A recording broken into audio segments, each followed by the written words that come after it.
Toda a Escritura Sagrada é inspirada por Deus e é útil para ensinar a verdade, condenar o erro, corrigir as faltas e ensinar a maneira certa de viver. Isso para que o servo de Deus esteja completamente preparado e pronto para fazer todo tipo de boas ações.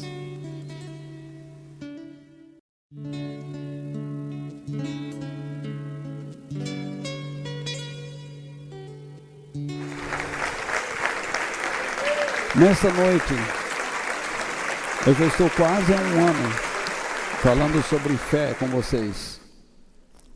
No capítulo 11 de Hebreus. São 35 semanas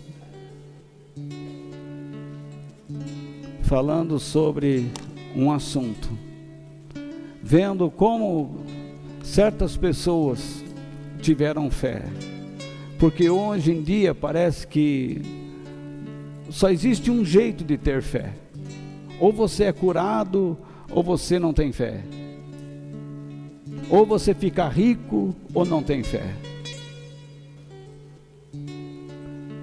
Então, existe muita distorção, as pessoas ficam, como eu posso dizer, desiludidas, porque não recebem aquilo e ficam acreditando que Deus não as ama, ou então elas não têm fé suficiente.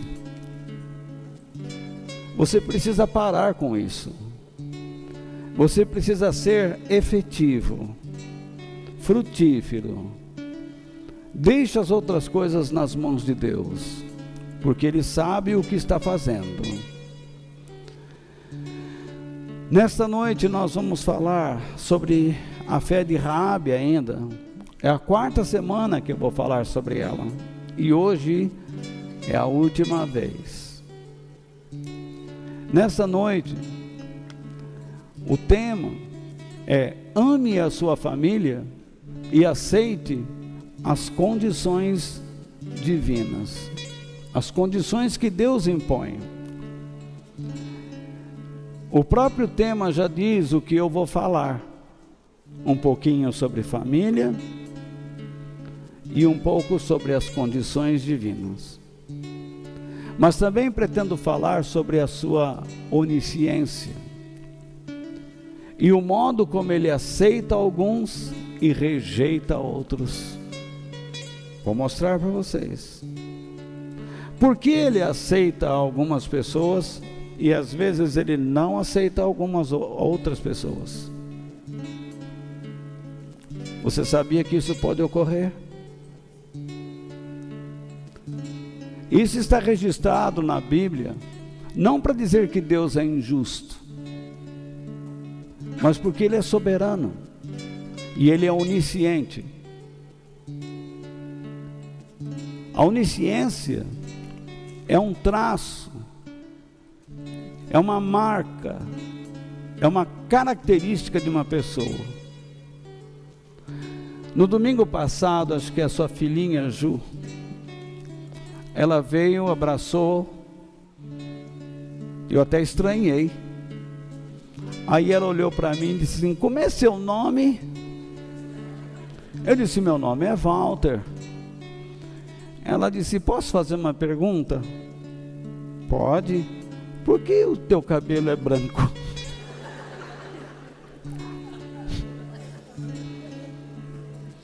Aí eu disse para ela: porque isso é problema de gente que está ficando velha. Então, meu cabelo não era assim. As pessoas falavam assim: olha, tá vendo aquele lá, aquele branquelo? Sou branquelo. Na verdade eu gostaria de não ter essa cor, eu queria ser mais escuro. Mas nasci assim, vou morrer assim. Gabriela, né? Então, verdade, essas branquelices assim é muito chato.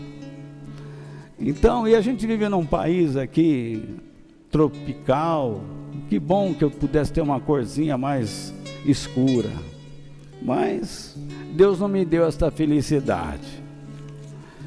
Então, essa é uma característica, é um atributo.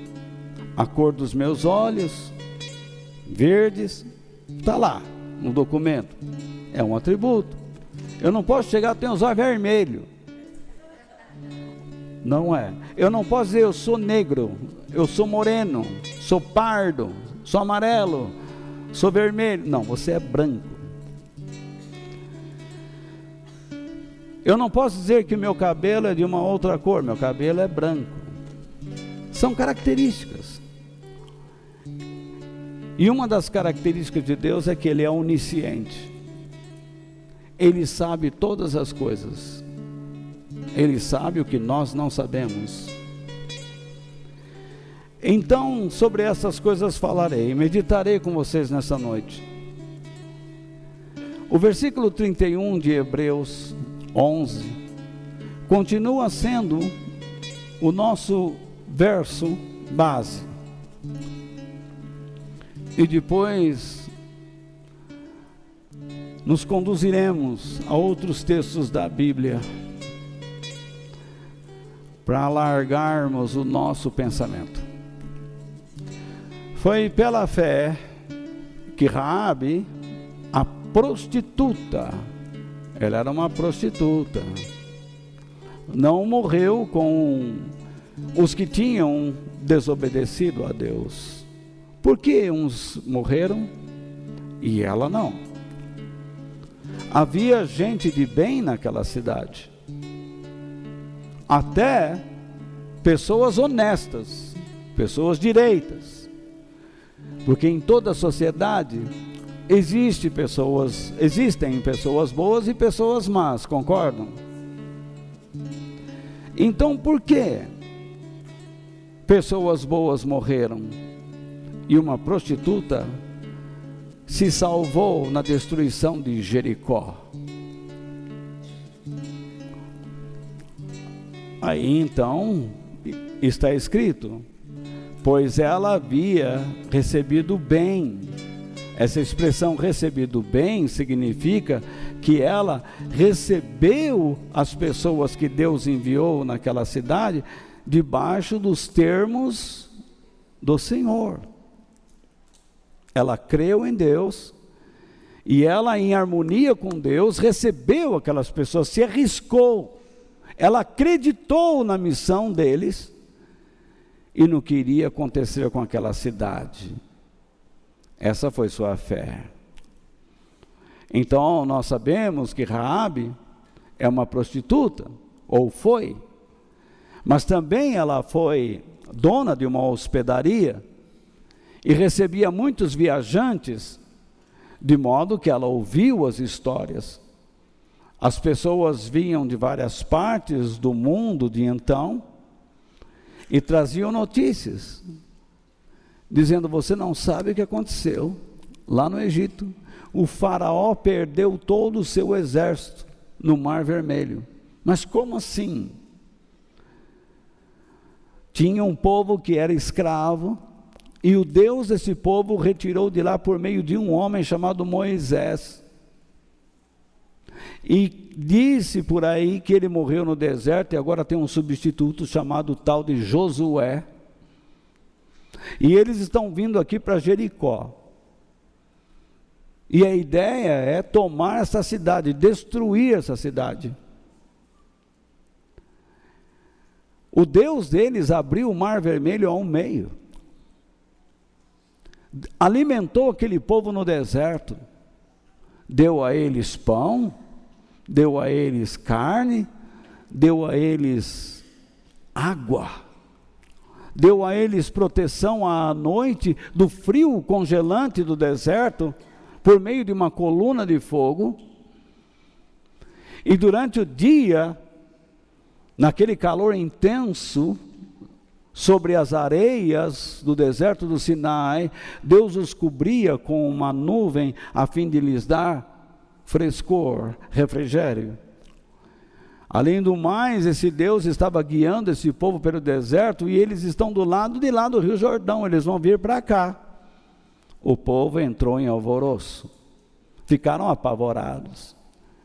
Muitos, como eu disse a semana passada, fecharam os portões da cidade e apenas transitavam por ali enquanto o povo não se aproximava, mas com muito cuidado. Os habitantes de Jericó passaram a confiar mais nas suas muralhas, muralhas de 8 metros de altura, de 6 a 8 metros de altura, por 4 ou 5 ou 6 de largura, era uma coisa que ninguém conseguiria derrubar. É impossível aquilo cair, não existe maneira, acho que não sei, somente com uma bomba hoje em dia você começaria a estraçalhar aquilo lá. E mesmo assim, imagina, seria terrível derrubar tudo aquilo, demoraria muito. Raabe, qual era o seu conhecimento de Deus? Era apenas esse. E isso foi o suficiente para ela se entregar, para se converter, para desejar Deus. Há pessoas hoje em dia que dizem assim, se eu adquirir um conhecimento mais profundo, então eu vou me entregar a Deus. Mentira! Quando você ouve a palavra de Deus, você é convencido por ela, ou você se entrega a Ele ou não. Não há necessidade de você se aprofundar em um estudo teológico para se entregar a Deus. Você se aprofunda em matérias a fim de entender melhor a Deus, compreender melhor a fé que você absorveu, que Ele lhe ensinou, que Ele lhe deu. Mas nunca para se entregar a Deus. No entanto, ela vivia numa cidade cujas práticas sociais, espirituais, morais, eram abomináveis diante de Deus. Pois a cidade inteira sustentava, valorizava a sensualidade e as idolatrias. Na verdade, toda vez que as pessoas se tornam idólatras, elas se tornam extremamente sensuais. Toda pessoa voltada para a sensualidade é uma idólatra. Mesmo em religiões que condenam todo tipo de idolatria, uma pessoa que está lá e que se expõe sensualmente, por trás dela existe uma idolatria.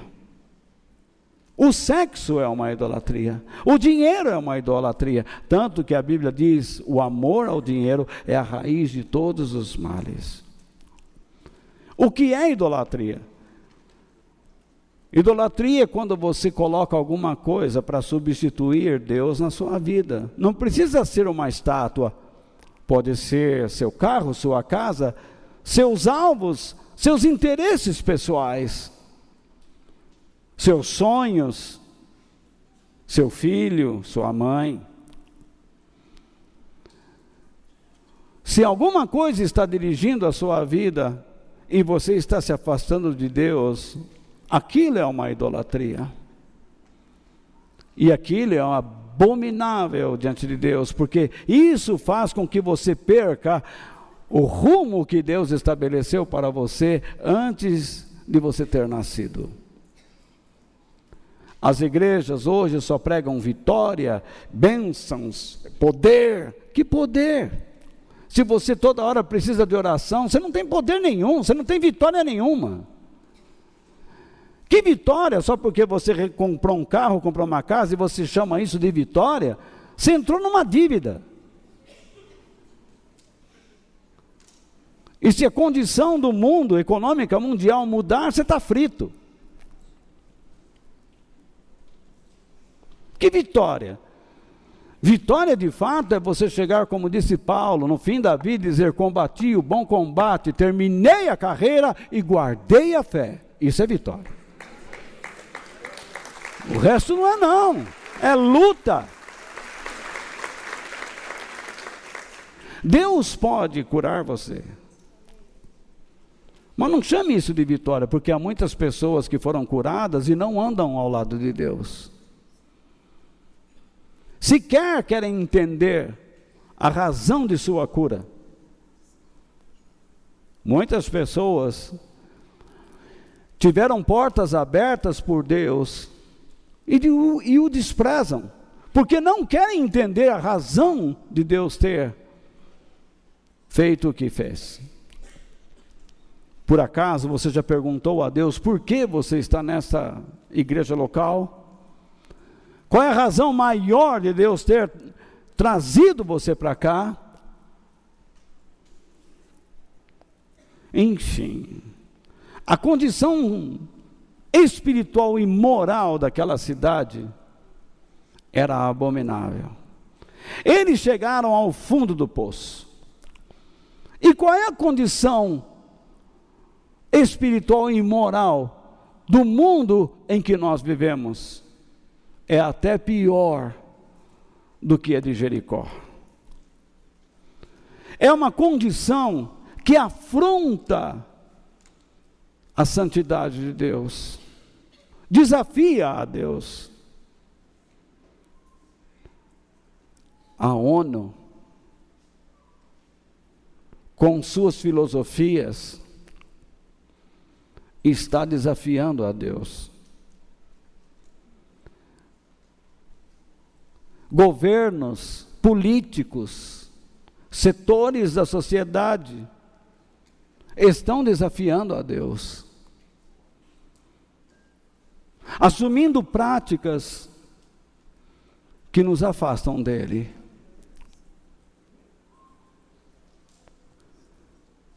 Na igreja, pessoas dizem: ó Senhor, abençoa a tua igreja, ó Senhor, derrama o teu espírito. E agora, quando você for votar, você vai votar em alguém de esquerda.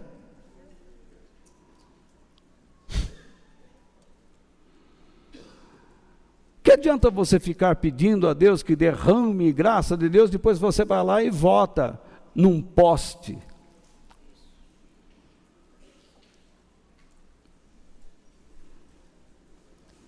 Alguém que submete a um encarcerado. Só nesse país. É um absurdo. Você olha o Rio de Janeiro, policiais sendo assassinados. Cidadãos de bem não podem andar na rua. Aqui em São Paulo é a mesma coisa. E o que esses caras estão fazendo em Brasília?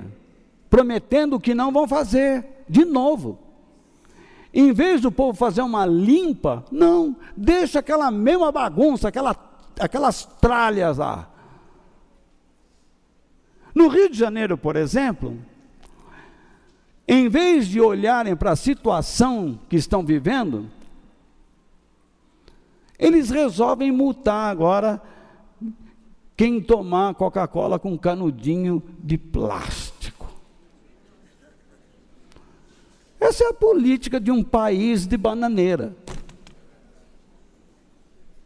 São tudo uns porcaria. Triste.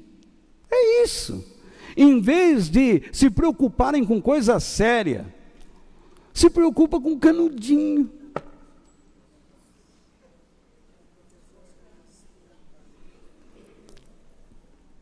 Bom.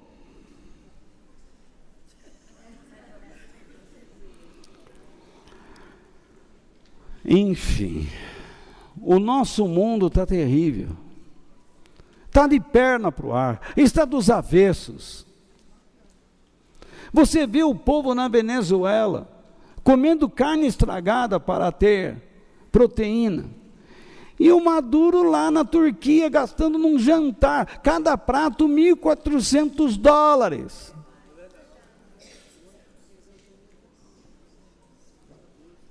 Em vez de a ONU se preocupar com quem está preso aqui, por que não lança alguma coisa forte lá? Por que não convoca alguma coisa para ajudar aquele país? Para pentear macaco esse português presidente da ONU aí, ué. Ele não sabe nada. Ele está completamente afastado de tudo, ele não entende nada. Ele está defendendo uma filosofia que levará esse planeta, infelizmente, ao buraco. Não é porque o povo está escolhendo, porque Deus entregou, e você vai ver, as pessoas estão entregues, Deus não está mais, não quer mais dirigir essas pessoas, e elas não percebem que mesmo sendo desprezadas por Deus, estão fazendo a sua vontade, escrevendo a história que Deus determinou.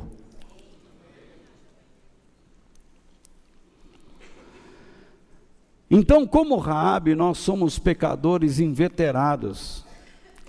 E como ela, nós já ouvimos muito sobre a grandeza e o poder de Deus. E ela tomou uma posição. E o pior de tudo é que nós estamos dentro de igrejas por quanto tempo e não tomamos posição. Continuamos vivendo de uma maneira que desagrada a Deus.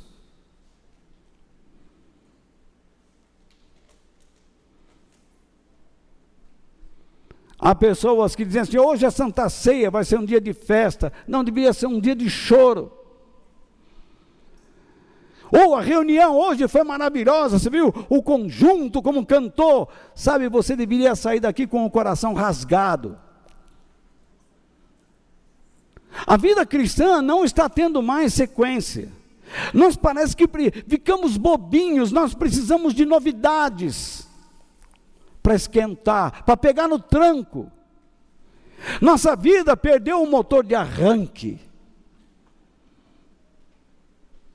Não existe um gerador dentro de nós que faça com que nos mantenha quentes. Todo tempo alguém, uma reunião, uma conferência, um evento, uma canção, alguma coisa precisa nos emocionar.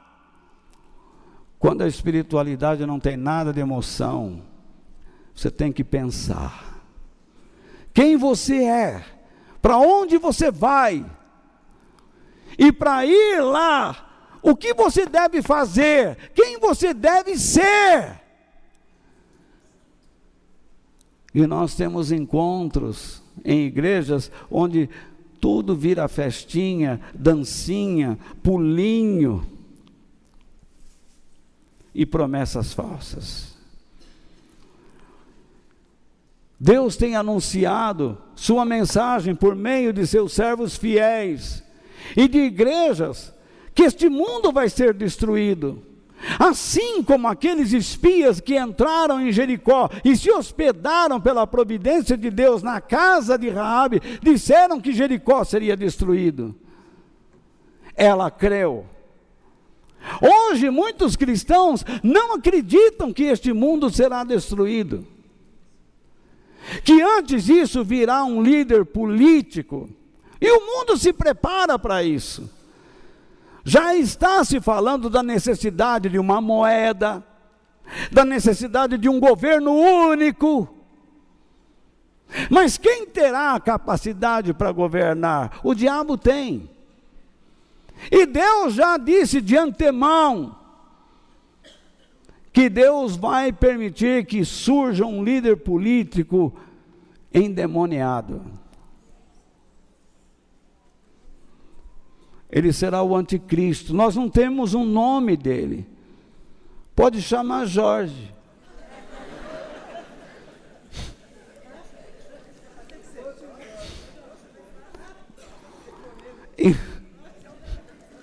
Então, ele virá e estabelecerá um governo único, uma moeda única, uma religião única. Imagine o sofrimento. Deus tem chamado pessoas para se arrepender, ao arrependimento. Mas nem todas as pessoas aceitarão o chamado de Deus, porque em vez de se alinharem com Ele, preferem andar como? Por meio dos seus instintos, seus desejos pessoais, suas vontades pessoais. E quanto a isso, o que diz o apóstolo Paulo? Em 1 Timóteo capítulo 2, versículo 4, está escrito assim, nós estamos estudando a Bíblia, porque eu prezo isso. Ele, Deus, agora ele usa um verbo, quer, cujo sentido é, tem vontade, não é um decreto. Deus não determina, Ele quer, Ele deseja que todos sejam salvos e venham a conhecer o quê? A verdade, isto é, que sigam pelo caminho da verdade.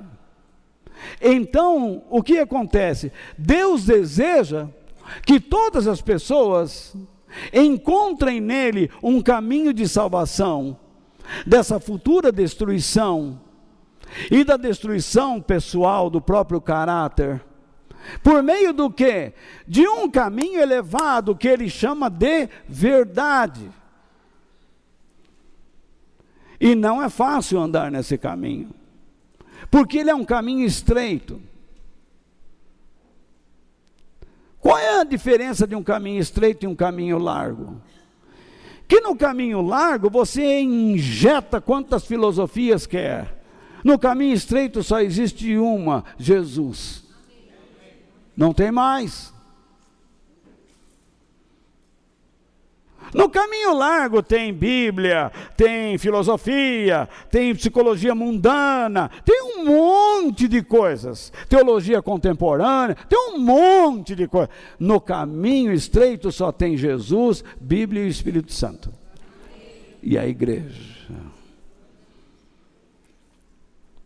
Deus quer que as pessoas sejam salvas, mas por que todos não serão?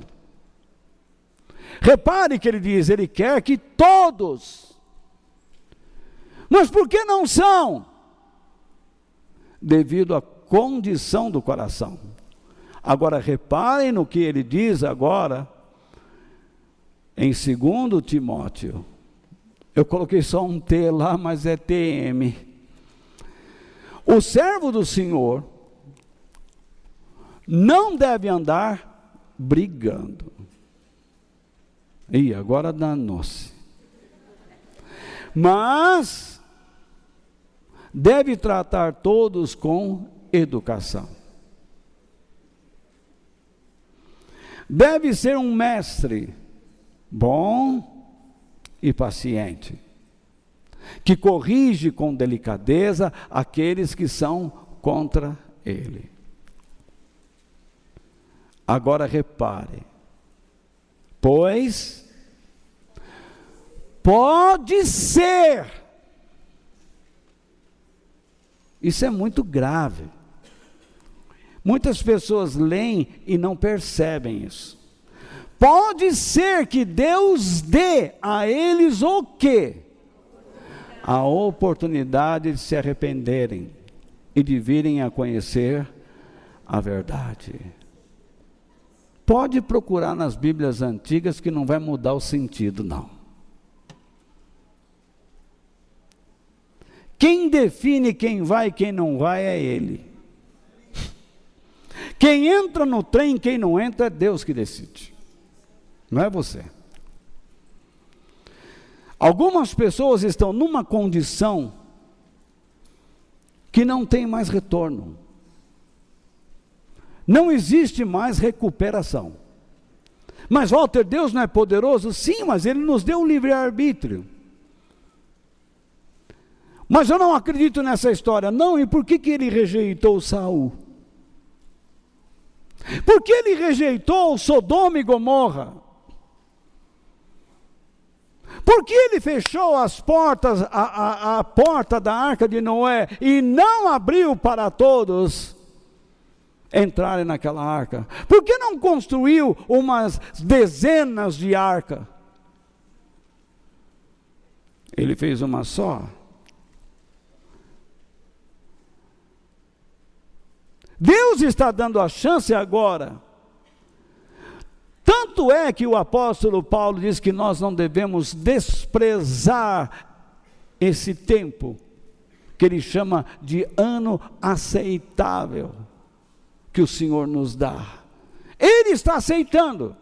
Não despreze, mas as pessoas desprezam tanto, que uma hora não tem retorno.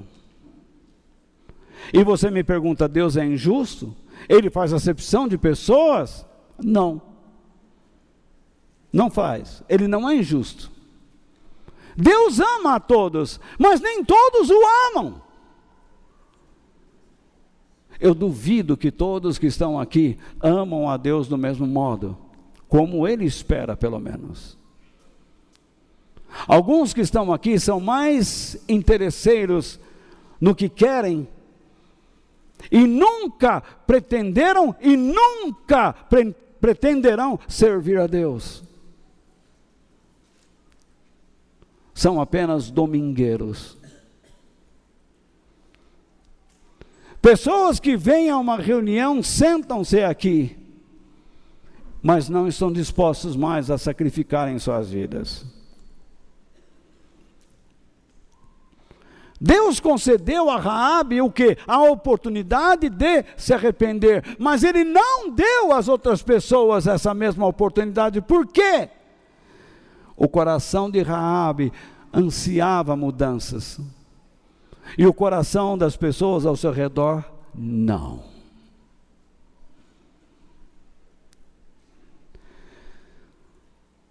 Mas se eles então mudassem, Deus é onisciente. Isso é um problema que nós temos que lidar e não tem jeito de fugir, meu querido. Deus já bate o olho aqui e já sabe quem vai e quem não vai. Você não pode negar a onisciência de Deus, como eu não posso negar a sua onipresença. Deus enche toda a terra com a sua glória, Ele está presente em todo lugar.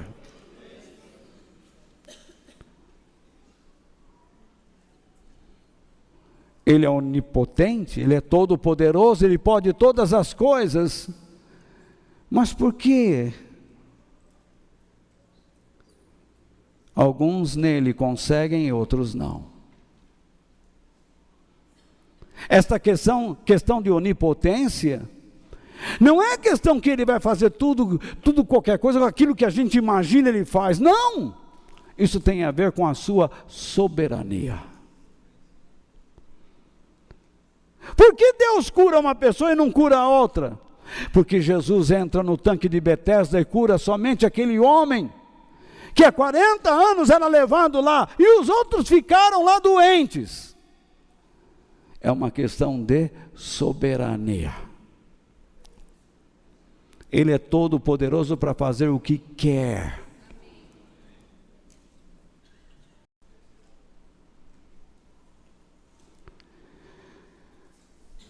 Então, quando Deus olhou para aquelas pessoas em Jericó e disse, eles não têm volta.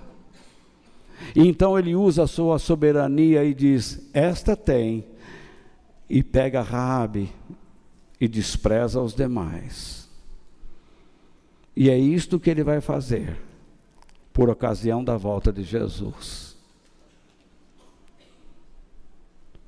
Algumas pessoas vão estar vivendo aqui neste mundo e num piscar de olhos vão desaparecer, simplesmente desaparecer. É o que a Bíblia diz.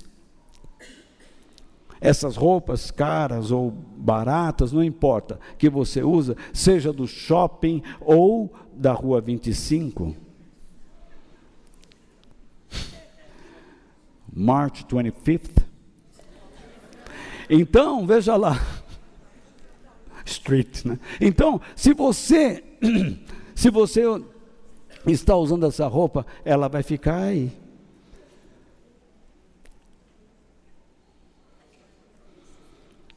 A roupa fica vazia. Só que nem todos vão ter essa experiência. Porque o nosso corpo vai ser totalmente transformado. Mas, Walter, Deus vai precisar do nosso DNA? Não. Ele vai querer o nosso espírito e a nossa alma. E Ele então vai revestir a nossa alma com outro corpo espiritual, semelhante ao de Jesus, que nós temos uma ideia, mas não conhecemos. Mas é um corpo que come, que atravessa a parede. Portanto, ele tem, como posso dizer, domínio de um campo energético. Incrível. Você pode estar aqui e depois estar lá. Pá! Imagine, vocês assistiram esse Star Trek. Não precisa nem do revolvinho. Simplesmente você está aqui, depois você pode estar lá. Como Jesus. E come, hein? Como é que Amém, glória a Deus, né? Pelo menos lá na eternidade eu não vou passar mal. Eu não sei se vai ter uns frangos lá. Não sei qual vai ser a comida. Oi? Um frango do Egito, nem me fale, Paulo. Eu fiquei procurando uma moita no deserto do Sinai.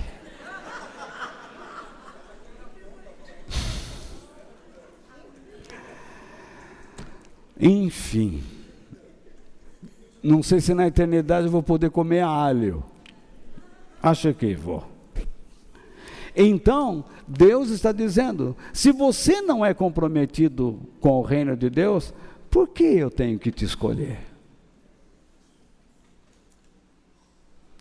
Se você não tem compromisso, se você não está desejoso que pessoas vão para o lugar que você anseia ir, por que eu tenho que levar você?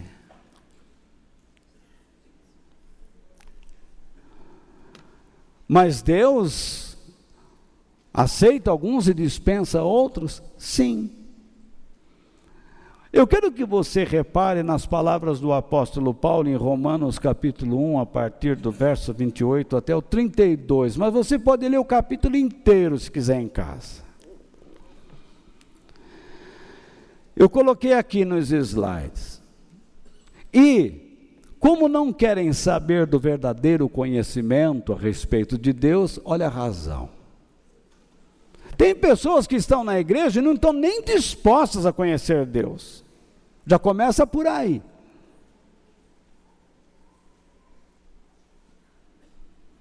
Eles acham, não, vou na igreja do poder. Que poder?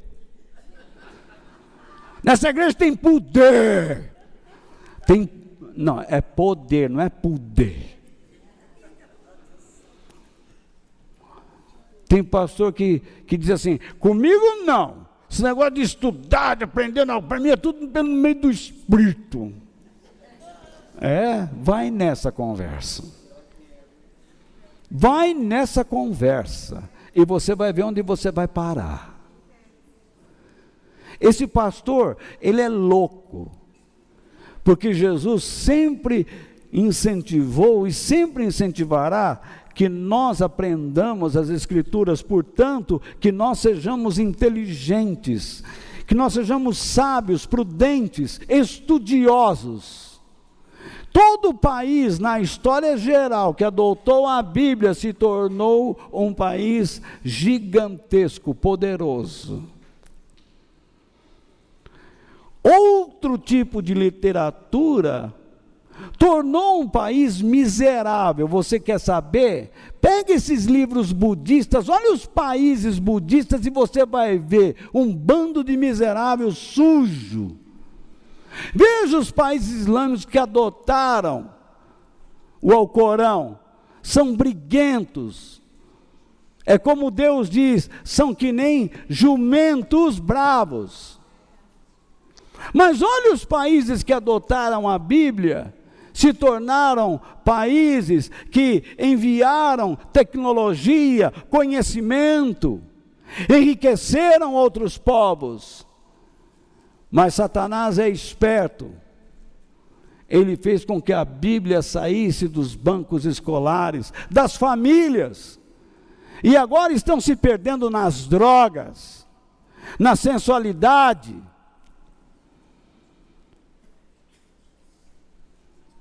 Não respeitam autoridades. Enfim.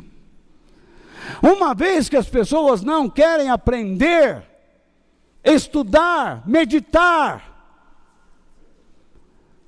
o resultado é que Deus entregou. Sabe o que significa o verbo entregar? Deus fechou os olhos e diz: vivam como vocês querem, não contem mais comigo.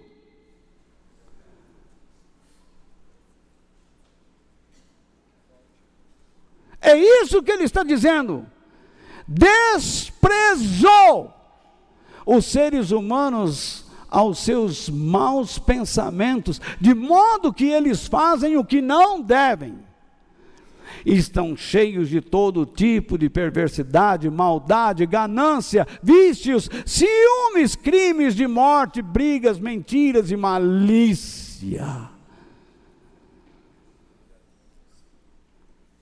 Deus fala essas coisas e as pessoas não querem escutar. O mesmo texto fala de homossexualidade. Tem cristão que fala assim: eu não sou homofóbico. Ai, grande porcaria que você é também.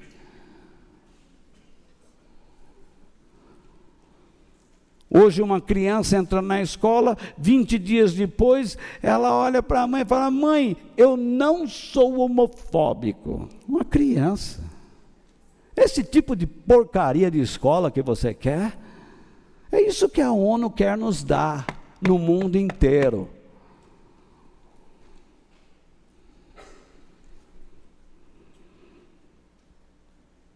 E você fica aí, você precisa tomar um choque, para ver se acorda. Que Deus nos livre de perdermos a liberdade, de anunciarmos o Evangelho neste país. Porque se vier uma perseguição aqui, eu quero ver esses pastores milionários aí, que só vivem para comprar gado, e ter programa de televisão. Aí eu quero ver se eles vão ter coragem de dizer que amam a Deus. Caluniam e falam mal uns dos outros, têm ódio de Deus e são atrevidos, orgulhosos e vaidosos, inventam maneiras de fazer o mal, desobedecem aos pais, são imorais, não cumprem a palavra, não têm amor por ninguém e não têm pena dos outros. Eles sabem que o mandamento de Deus diz que aqueles que fazem essas coisas merecem a morte. Mas, mesmo assim, continuam a fazê-las e, pior ainda, aprovam. O verbo aprovar aqui significa incentivar. Eles pregam a motivação. Eles motivam pessoas a fazerem as mesmas coisas que eles fazem. Por isso Deus os entregou. O nosso texto base, eu tentei explicar agora a vocês por que Deus aceita e rejeita.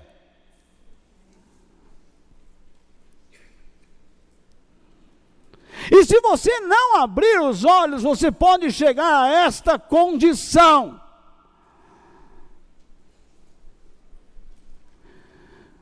Se você não abrir os olhos, se você não tomar um posicionamento, Deus está falando com vocês o tempo todo.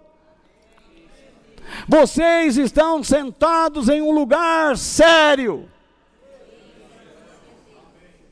E de repente vocês podem estar não querendo saber de Deus. Alguns podem só querer festinhas e maravilhar-se com o ambiente, com um momento oportuno qualquer. Mas você precisa ter sequência na sua vida cristã.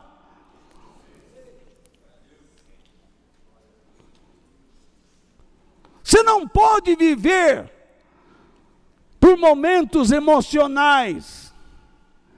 Deus não está esperando fumacinhas. Deus está esperando uma máquina que ande. Jesus disse: as portas do inferno não prevalecerão contra a minha igreja. Deus espera uma igreja combatente. Deus colocou você aqui.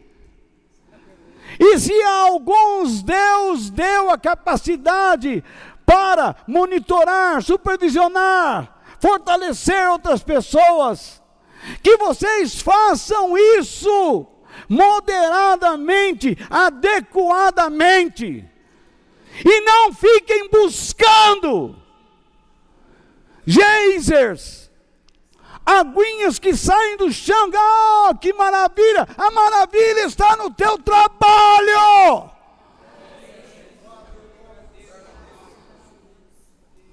Você tem que fazer as coisas que Deus espera que você faça.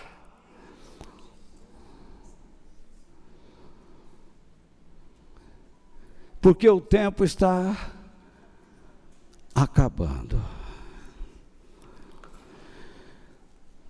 Em Josué capítulo 2, é o nosso texto histórico. Mas eu não vou ler todo ele agora. Vou ler em partes. Deixa a sua Bíblia aberta lá. Caso você não tenha a folha, por favor, porque na folha, se você já tem, o texto já está na folha. Ou no seu tablet, ou no seu celular, você não precisa perder tempo de ir lá. O capítulo 2 nos mostra que Raabe tomou 3 atitudes que a conduziu à direção de Deus. Primeiro, ela reconheceu que Deus era poderoso, não foi? Deus era único, não existia outro Deus. Ela vivia num lugar onde a idolatria reinava. E ela disse: não, o Senhor é o único Deus, é o Senhor do céu e da terra, disse ela. Não foi isso que ela disse?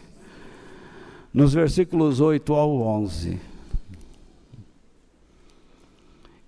E ela temeu a Deus, ela teve medo dele. Porque há muitos ensinamentos por aí que dizem que você não tem que ter medo. O próprio Jesus disse que você tem que ter medo, sim. Tenha medo. Uma vez eu estava nos Estados Unidos ensinando uma classe. E os alunos começaram a brincar. Não, esse negócio de temor, bobagem. Ah, é? Quando eu abri a Bíblia para eles, lê aí. Não, mas tem que ter uma explicação. Vamos ao grego? Vamos ler no grego. Mudou alguma coisa? Não. Jesus mandou você ter medo de Deus, porque Deus é poderoso, mas Ele é justo.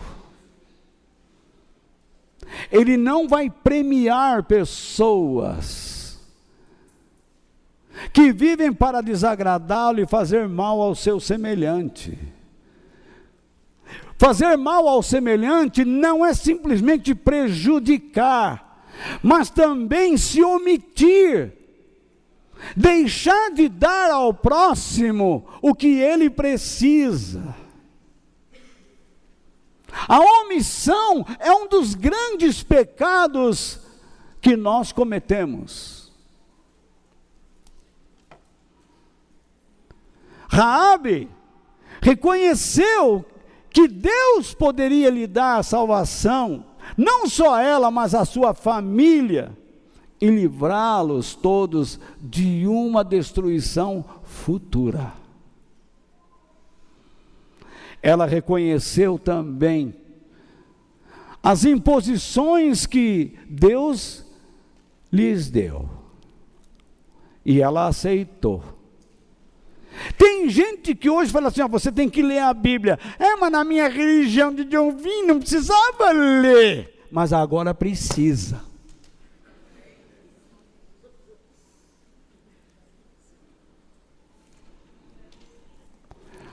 Você precisa estar nas reuniões da igreja. Mas não é assim também. É assim. Está escrito que precisa estar.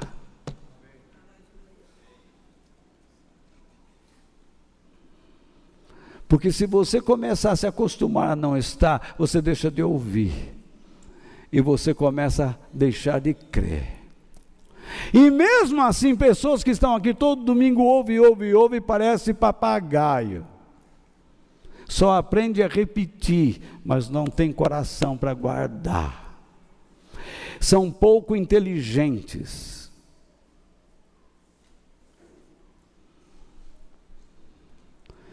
Se eu não tenho capacidade para realizar alguma coisa sozinho, que eu o faça, me associando a outras pessoas, porque aí cumpriremos aquilo que eu não consigo fazer sozinho. Por isso que existem os grupos pequenos. Se alguma pessoa aqui está brincando com a sua fé, pode ser que você um dia não tenha mais retorno. Já vou avisando logo, porque eu não estou aqui para enganar ninguém. Vai brincando com a sua fé. Mas eu toco. Bela droga. Eu canto, eu ensino, eu prego. E daí? Está cheio de pregador incrédulo. Para alguns cristãos, o pregador de fé é aquele que faz cura. Mas eu vou te dizer logo para você, a fé antes de tudo tem que te levar à obediência a Deus, porque a tua obediência te levará para a eternidade. Jesus disse que adianta você entrar no inferno com 2 olhos. Se você tiver um olho te atrapalhando, é melhor que você arranque. Não vai fazer isso, hein? Não faça em casa.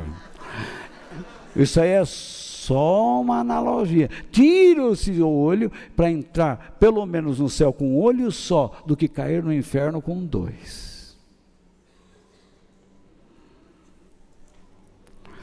A primeira coisa, então, ame a sua família e empenhe-se para que Deus a salve deste mundo condenado.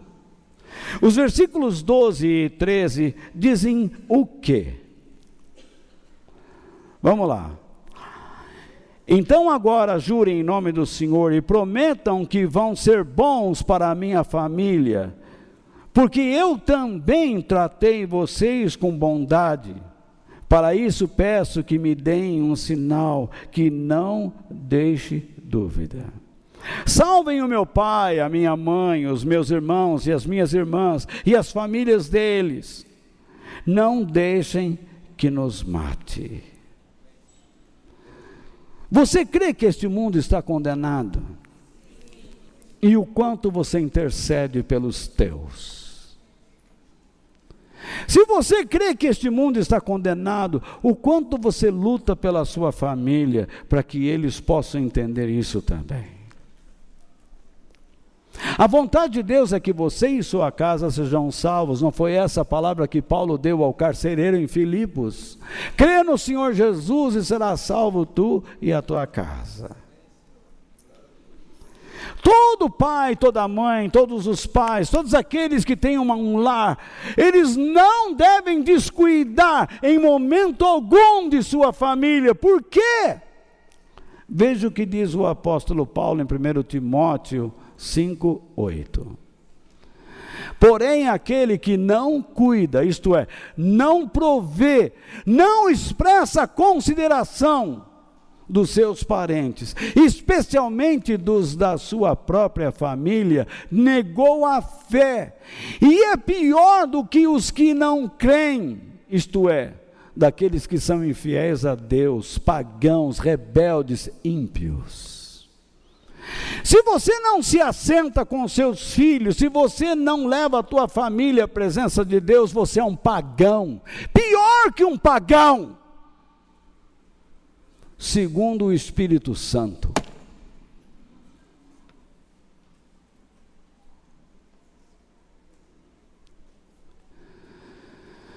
Se você chega em casa e não conversa com seus filhos, não explica o reino de Deus para eles. Se você, mulher, só está interessada no teu trabalho, e você não é capaz de ser uma mulher cristã, pela cultura judaico-cristã, que gasta tempo com seus filhos, junto com o seu marido, para falar das coisas de Deus, você é pior que uma pagã. Aos olhos de Deus, você é uma infiel. E como isso bate no seu coração? Se você sentiu alguma coisa, é porque Deus ainda está falando com você e está chamando você para perto.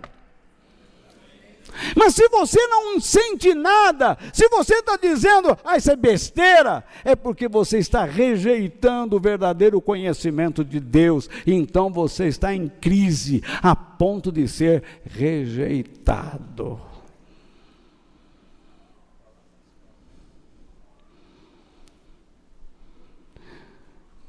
Você tem filhos, e você ensina os seus filhos o que? Só ganhar dinheiro? Será que eu estou usando de cajado para quebrar as pernas de alguém? Eu estou sendo indelicado, ou estou usando a paixão do meu coração para adverti-los, a fim de que vocês alcancem a eternidade?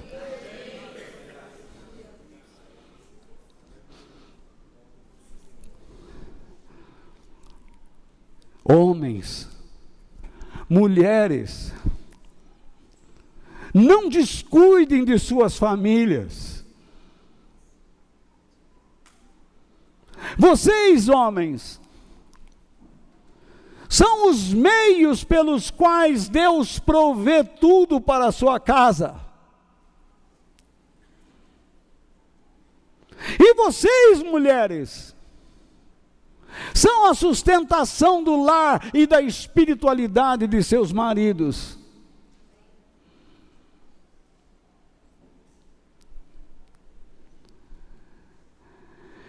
Não é segredo a todos nós cristãos o quanto Satanás tem atacado nossos filhos com filosofias mundanas, porque ele odeia uma família que vive unida pelos princípios da palavra de Deus, porque ele trouxe desunião no céu, na terra, e fará todo o possível para destruir a tua casa. Colocará prostitutas no teu caminho, mulheres, meninas, rapazes.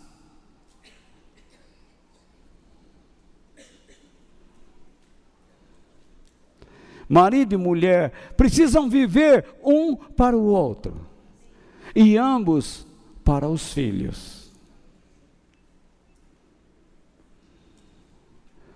O casal precisa aprender a conversar, perdoar. Se um não perdoa o outro pelas pequenas falhas, jamais desfrutará de grandes virtudes.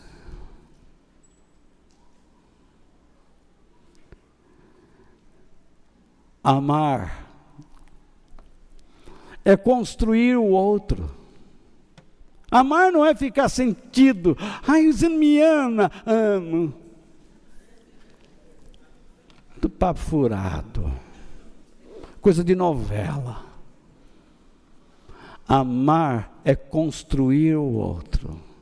É ajudá-lo a crescer. É ajudá-lo a vencer os seus problemas. Amar é construir alguém querido com o preço da própria renúncia.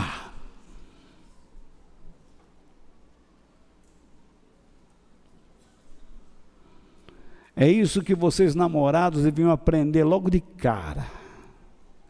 Em vez de ficar só se agarrando e se apertando para ver se quebra alguma vértebra. Vocês deveriam aprender isso.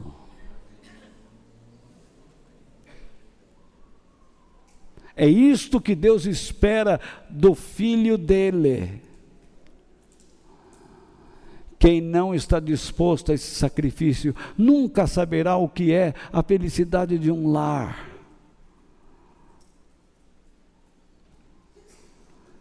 Pais, cuidado, seus filhos estão sendo atacados com ideias perniciosas.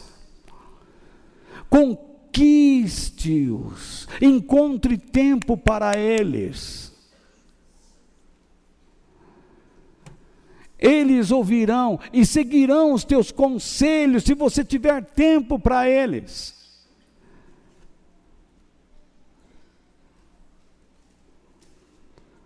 Não pense que dando coisas aos seus filhos eles vão parar para te ouvir. Eles sabem que você os está subornando, e a atitude deles também é de suborno.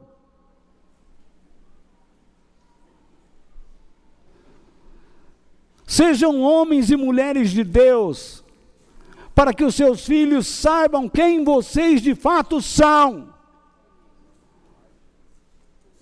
Parem de jogar este contra a mãe, este contra o pai. Que vergonha! Vocês não amam a Deus, vocês não temem a Deus. Se já aconteceu alguma bagunça, tá bom, aconteceu, agora para. Você não sabia, então agora sabe.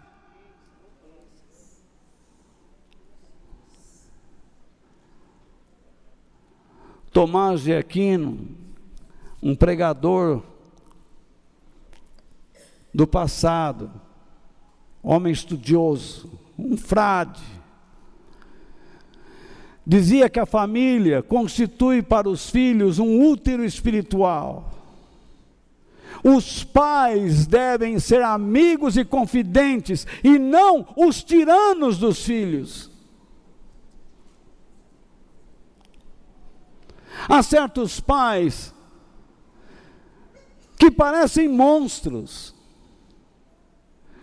Eles preferem bater, arrebentar, do que sentar e conversar, chorar junto. Sempre conversam de cima para baixo. Nunca se agacham para falar à altura dos olhos.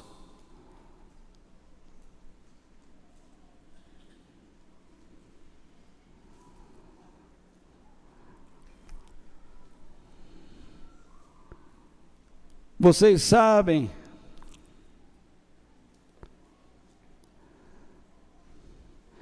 que Deus diz que os pais não devem provocar seus filhos a ficarem irados, porque muitas vezes a ira dos filhos é compatível à ignorância de seus pais, à brutalidade deles.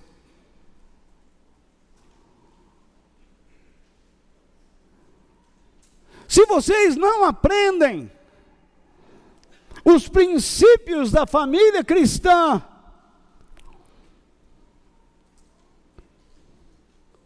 vocês vão se afundar. Eu estou cansado e todo programa de rádio é aquele negócio. Você pode ser hoje vencedor, busque a vitória. Que vitória se você não conhece a Bíblia? Volto a dizer, que vitória você pode ter com uma família miserável, estragada, estrangulada? Que vitória você pode ter quando você chega em casa e sabe que o seu filho está se drogando?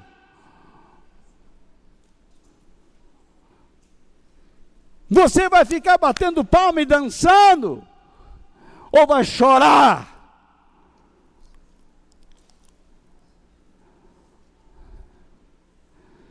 Que vitória quando você chega em casa e encontra o seu pai e sua mãe se batendo, xingando um ao outro, gritando.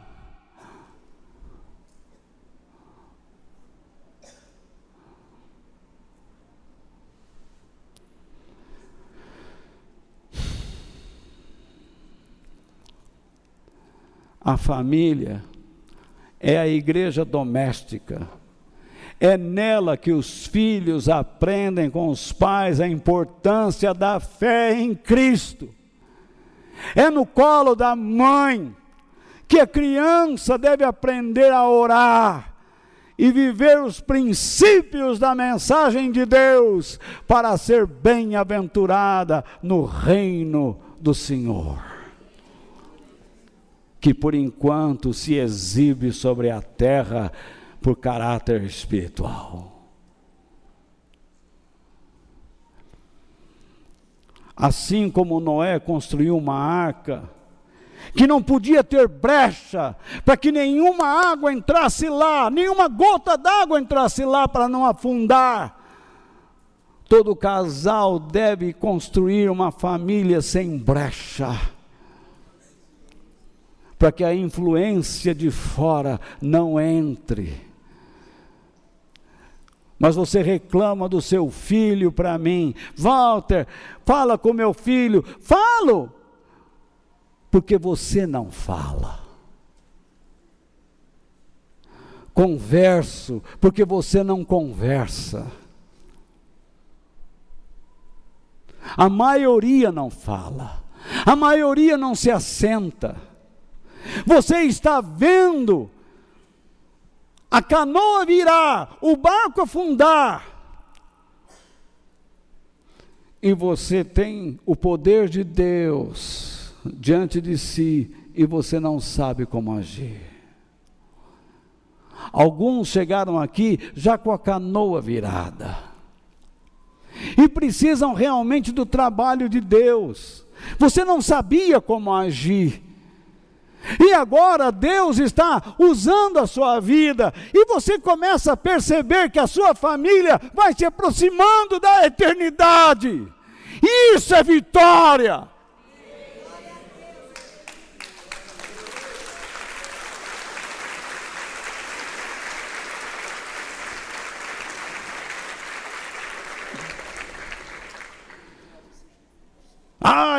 Agora eu estou ganhando mais. Você tem ganhando mais, mas você agora tem mais responsabilidade. Você será mais cobrado, você vai ter mais pressão. Agora eu estou mais rico. É? Você vai ter saudade de quando você não era tão rico, porque agora as pessoas ficam te acusando, dizendo que você lá roubou, que você é ladrão, que você não presta, principalmente num país como esse. Eu posso falar porque eu vivo aqui.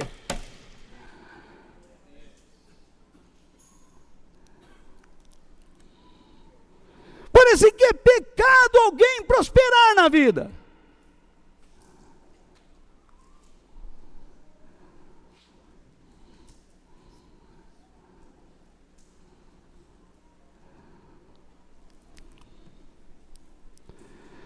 Enfim, quero terminar.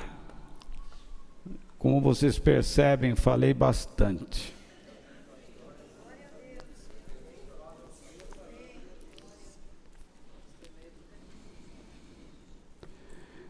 Espero que Deus tenha falado com vocês até agora. Porque agora nós vamos partir para outra. Aceite as condições divinas, a fim de que seja abençoado por Deus. Versículos 14 ao 21. Querem ler ou não? Os homens responderam: nós prometemos. Prometeu o quê? A salvação da família. E se não cumprirmos a nossa palavra, nós é que deveremos morrer, e não você. Se você não contar a ninguém o que estamos fazendo, fique certa de que cumpriremos a nossa promessa. Lá não era para falar.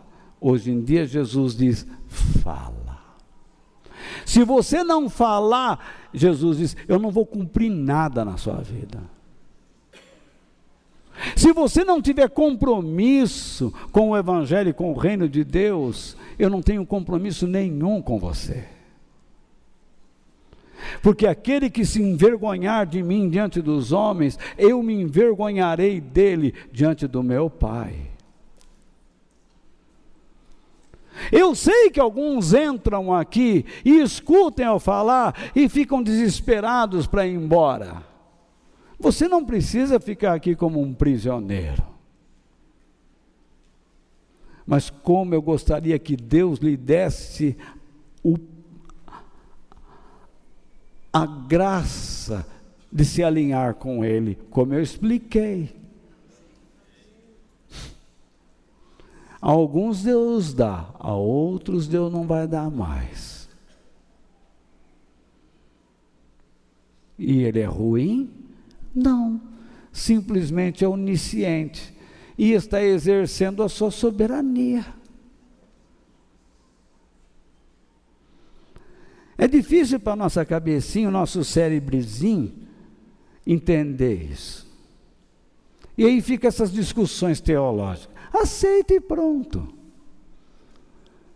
Não fica tentando arrumar, que nem falou o caboclo na roça, cavucar. Arrumar uma brechinha para o camarada. Não, Deus te aceita como você é. Para com isso. Deus não aceita de qualquer jeito, não. Ou você vai, ou racha, ou arrebenta a tampa da caixa. Ou você toma uma posição firme, ou você não toma. Ou você anda pelo caminho da bênção, ou vai trilhar o caminho da maldição. Ou você escolhe o caminho da vida, ou vai andar no caminho da morte.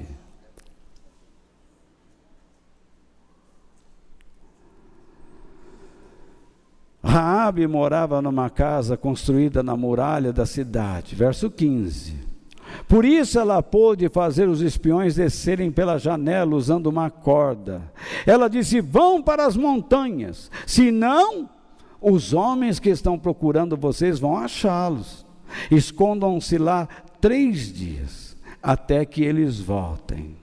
Jesus ficou 3 dias. E ressuscitou. Depois vocês podem ir embora. Os espiões disseram: cumpriremos o juramento que você nos pediu que fizéssemos, mas com as seguintes condições.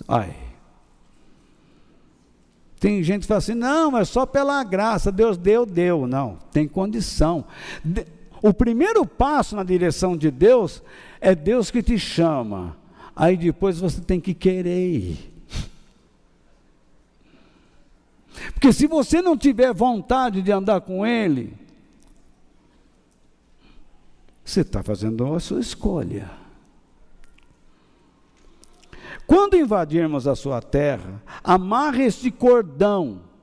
A palavra cordão no hebraico é tikvah, que significa esperança. Incrível, né? Tikvah.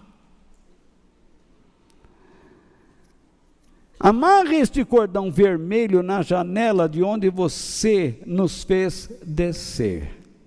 Junte dentro da sua casa. O onde eu estou? Junte dentro da sua casa o seu pai, a sua mãe, os seus irmãos e todos os parentes do seu pai. Se alguém sair da casa, será culpado da sua própria morte. E nós não seremos responsáveis. Mas se alguém que estiver com você for ferido dentro de casa, a culpa será nossa. E se você contar o que estamos fazendo, não seremos obrigados a cumprir o nosso juramento. Raabe respondeu: eu concordo. Fim de papo. Então ela deixou que eles fossem embora. E Raabe, olha lá, imediatamente amarrou o cordão vermelho na janela. Ela crê. Por que eu vou procrastinar? Deixa eu ver mesmo, deixa eu ver se eu estou sentindo. Nada disso, ela foi lá e fez. Eu estou cansado dessa fé que muita gente prega por aí. Somente aquele que ouve a mensagem de Deus é que pode ser abençoado por Deus. Por que pode ser? Porque ouvir é importante, mas ouvir só não basta. É necessário crer com a ajuda de Deus. Só ouvir e crer é muito importante, mas crer e ouvir não basta. É necessário termos atos condizentes ao que ouvimos e ao que cremos. Se você não pratica aquilo que crê,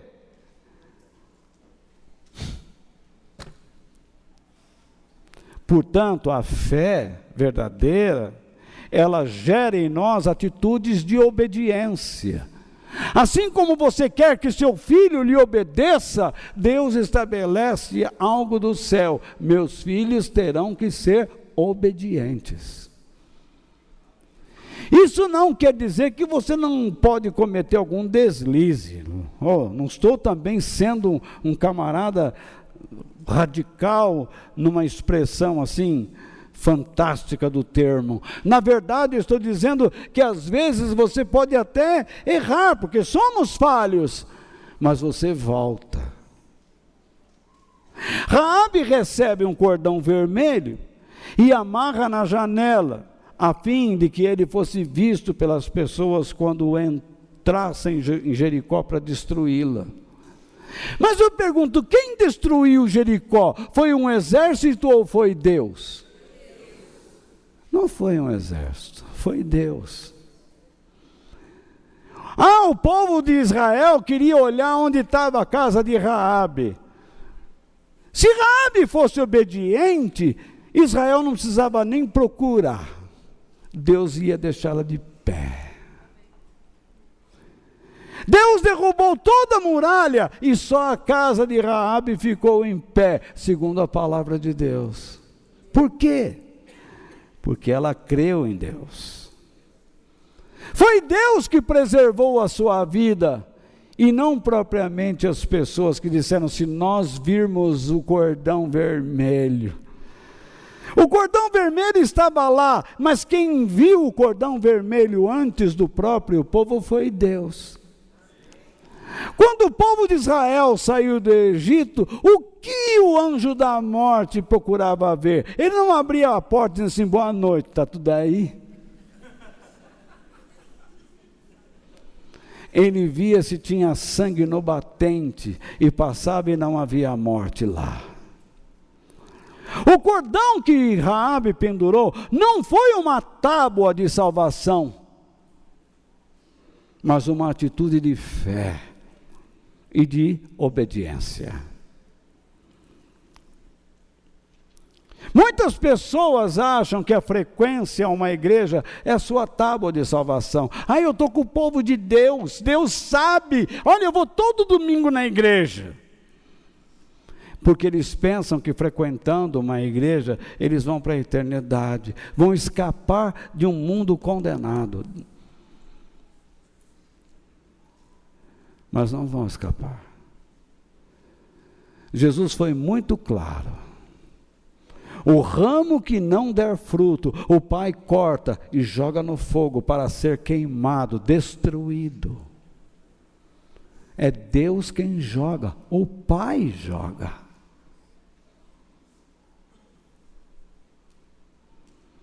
Não é o ramo que cai. O Pai corta e Ele mesmo joga. Ele usa a sua soberania. Ai, Deus é injusto. Não. Ele te dá tanta oportunidade. São 70 anos que você tem. Mas você prefere gastá-los do jeito que quer. Achando que a vida tem que ter só prazeres. Sabe lá como. Você não consegue conceber uma vida cheia de prazeres sadios. Prazer para você deve ser carnal. O que vale é a carne. É balada, é madrugada, é encher a cara, é ficar.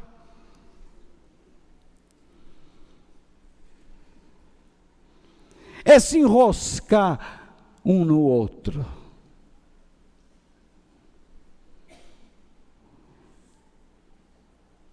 Nós não temos o prazer de ler um livro.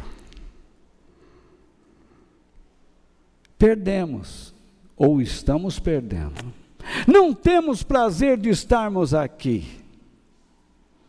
Não temos prazer mais de sentar com o filho. Filho, agora estou no WhatsApp.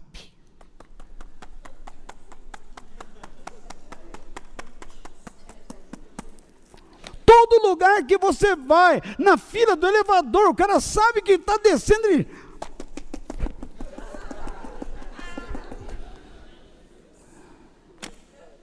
A família senta no restaurante, vamos almoçar fora? Vamos todo mundo?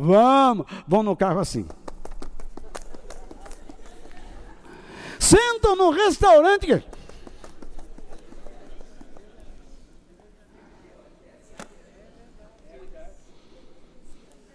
Como é boa a tecnologia, mas como ela nos está afastando uns dos outros.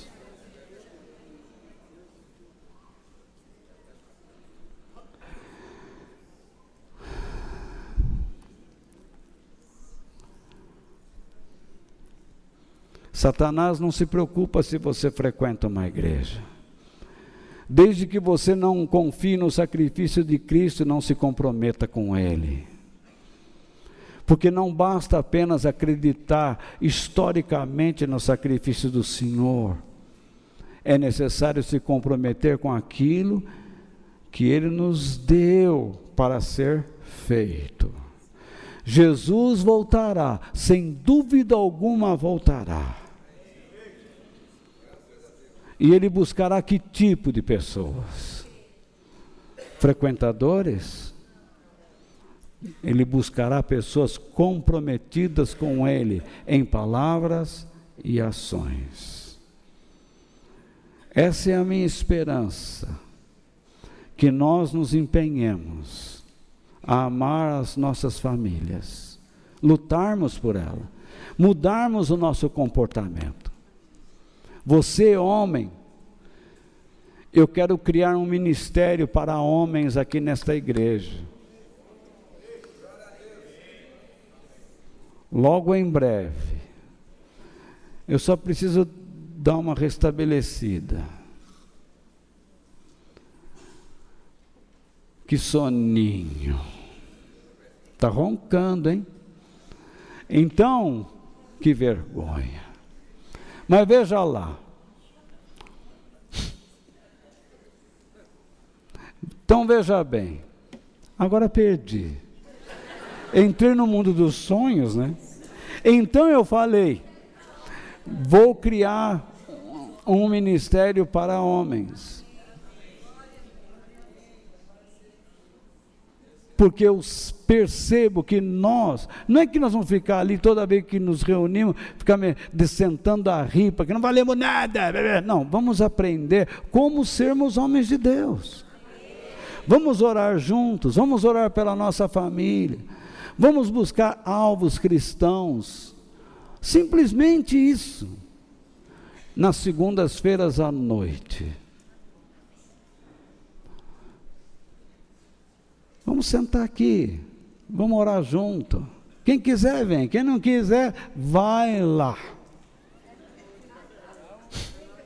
Não vou dizer onde. Enfim, essa é a minha esperança. Que nós tenhamos famílias fortes, homens, mulheres, filhos fortes. Que nós sejamos comprometidos com os princípios do Evangelho. Enfim, que nós não transformemos as nossas reuniões em tábuas de salvação, mas que nós nos reunamos aqui para de fato aprendermos como respeitar a Deus e andarmos no seu caminho.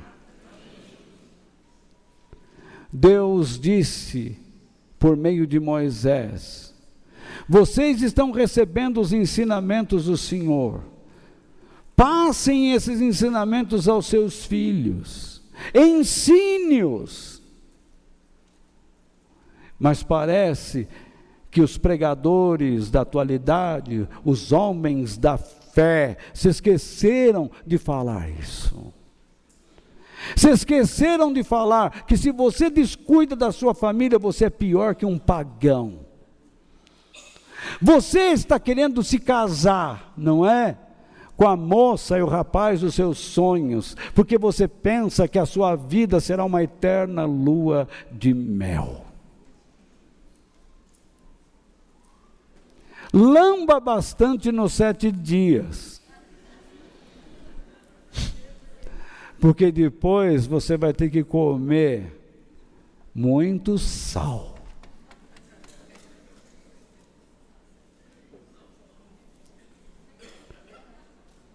Você não sabe o que é se ajustar. Personalidades diferentes, temperamentos diferentes, características diferentes, debaixo de um mesmo teto. E Deus falando em cima, que tal? Está gostando? Você tem que pensar muito bem. Para com essa história de ficar dizendo, me livra do diabo. Ai, Valdo, faz uma oração lá em casa, o diabo entrou. Tira ele de lá. Mas como? Meu amigo, aprenda a Bíblia e comece a ensinar seus pares. Sente-se com eles. Você recebe todos os domingos no seu celular aquilo que eu escrevo. Eu escrevo todas as semanas. Eu estou virando um escritor. Amador, mas estou. Nunca pensei em fazer isso. Mas faço isso para o bem de vocês. Antes eu só dava algumas linhas nos esboços, ficava numa página só. Agora são 4, 5, e algumas pessoas falam assim, mas são 4, 5. É, para você entender. Agora você pega e compartilha essas coisas. Senta, olha o que a gente aprendeu. Mas por que você não pega um livro junto com a sua família e fala, vamos ler? Pega o livro do Ademir. É fininho, é importante. Vamos ler essa semana uma parte do livro? Vamos até onde? Até a linha 2. Tá bom, mas leia. Mas leia. Muda a sua atitude. Leia com os seus. Faça um compromisso. Tire o diabo da sua casa. Não importa Ah, mas meus vizinhos lá, tudo do diabo. E você fica com medo? O inimigo anda ao redor, não deixe ele te tragar. Resista ao diabo e ele fugirá de vocês.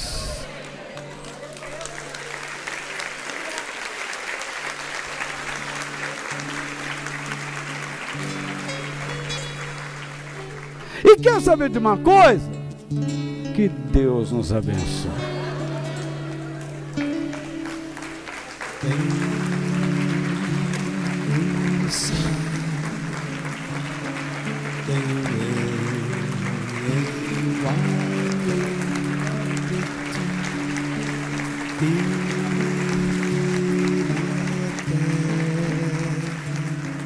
Em quem tenho mais prazer, não há outro Deus semelhante a ti.